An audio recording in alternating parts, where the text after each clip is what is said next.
সুশিস লাইফস্টাইলে আমার প্রিয় দর্শকদের অনেক অনেক স্বাগত। আজ আমি বানাবো র ম্যাঙ্গো চিকেন।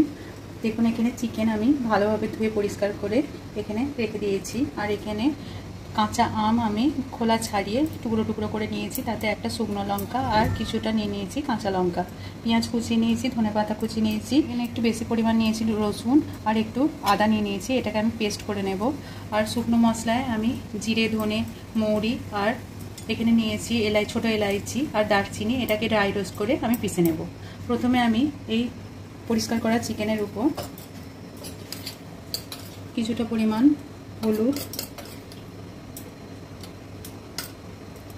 আর দিয়ে দেব কালারের জন্য কাশ্মীরি লঙ্কা গুঁড়ো। এবার ভালোভাবে এটাকে মাখিয়ে নেব।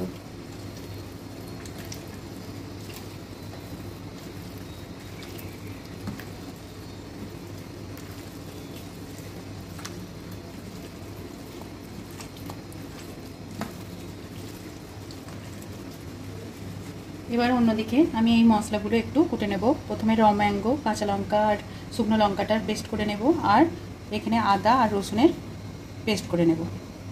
দেখুন এখানে রসুন আদা আমি পেস্ট করে নিয়েছি, আর এখানে কাঁচা আম আর শুকনো লঙ্কা আর কাঁচা লঙ্কা দিয়ে আমি ভালোভাবে পেস্ট করে নিয়েছি। আর এখানে মশলাগুলো ড্রাই রোস্ট করে আমি গুঁড়িয়ে নিয়েছি। এবার এই চিকেনের মধ্যে পুরো কাঁচা আমের যে মিশ্রণটা ছিল দিয়ে দেব, আর আদা রসুনের মধ্যে আধা হাতে আমি এতে দিয়ে দিলাম, দিয়ে ভালোভাবে মিশিয়ে নেব।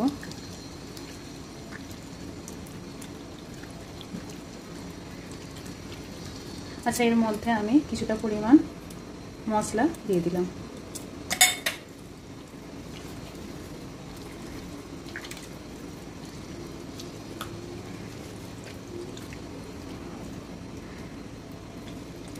দিয়ে এইভাবে মাখিয়ে আমি কিছুক্ষণের জন্য এটা ম্যারিনেট করে রেখে দেবো।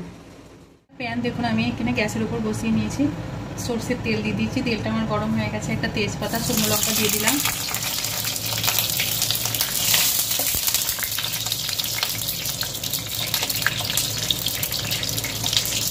একটু ভাজা হয়ে গেলে আমি এর উপর দিয়ে দেবো কুচানো পেঁয়াজ।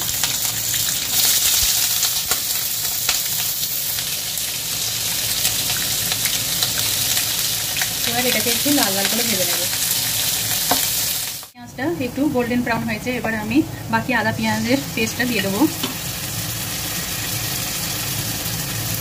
এবার এর সাথে ভালোভাবে নেড়ে একটু কষিয়ে নেব।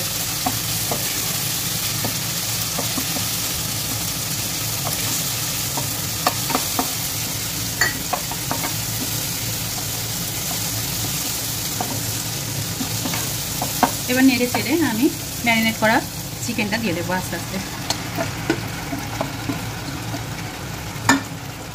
এবার ধীরে ধীরে এটাকে নাড়তে থাকবো। এইভাবে আমি ধীরে ধীরে কষতে থাকবো। দেখুন অনেকটাই কষা হয়ে গেছে আমার।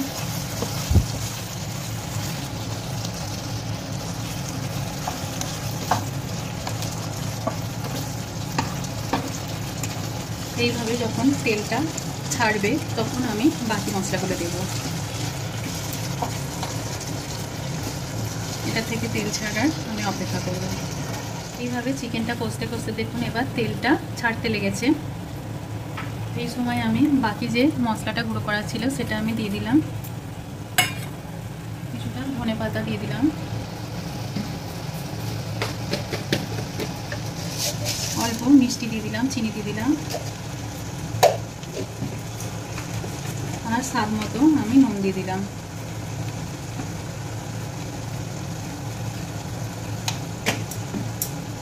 এবার এটাকে একটু ভালোভাবে কষিয়ে নেব সমস্ত কিছু দিয়ে।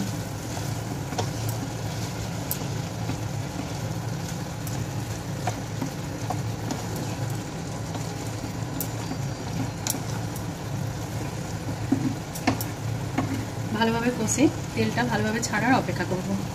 দেখুন চিকেনটা থেকে ভালোভাবে তেল আলাদা হয়ে গেছে। চিকেনটা আমার ভালোভাবে কষা হয়ে গেছে, খুব সুন্দর একটা গন্ধ বেরোচ্ছে। এই সময় আমি পর্যাপ্ত পরিমাণে জল দিয়ে দেব। খুব বেশি জল দেব না, জিনিসটা মাখো মাখো হবে। দিয়ে এইভাবে একটু ভালোভাবে মিশিয়ে দেবো।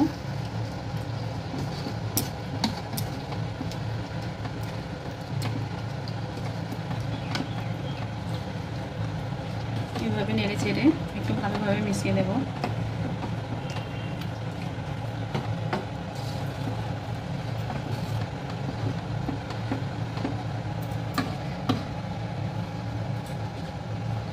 এবার আমি ঢাকনাটা দিয়ে বেশ কিছুক্ষণ এটাকে ভালোভাবে সিদ্ধ করে নেব। কিছুক্ষণ পর আমি ঢাকনাটা তুলে নেব। দেখুন ভালোভাবে তেল ছেড়ে দিয়েছে, কত সুন্দর হয়েছে, একদমই চিকেনগুলো সিদ্ধ হয়ে গেছে ভালোভাবে।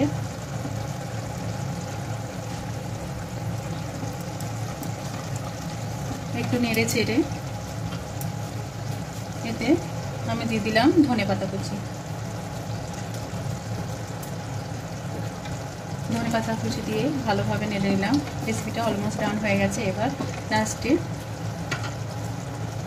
আমি কসুরি মেথি ড্রাই রোস্ট করে রেখেছি, সেটা ছড়িয়ে দিলাম।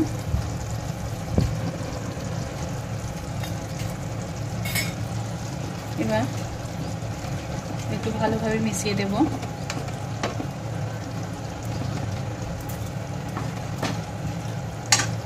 একটু ফুটিয়ে নিয়ে আমি গ্যাসের ফ্লেমটাকে বন্ধ করে কিছুক্ষণ চাপা দিয়ে আমি রেস্টিং টাইমের জন্য রেখে দেবো। তারপর আমি এটাকে পরিবেশন করব।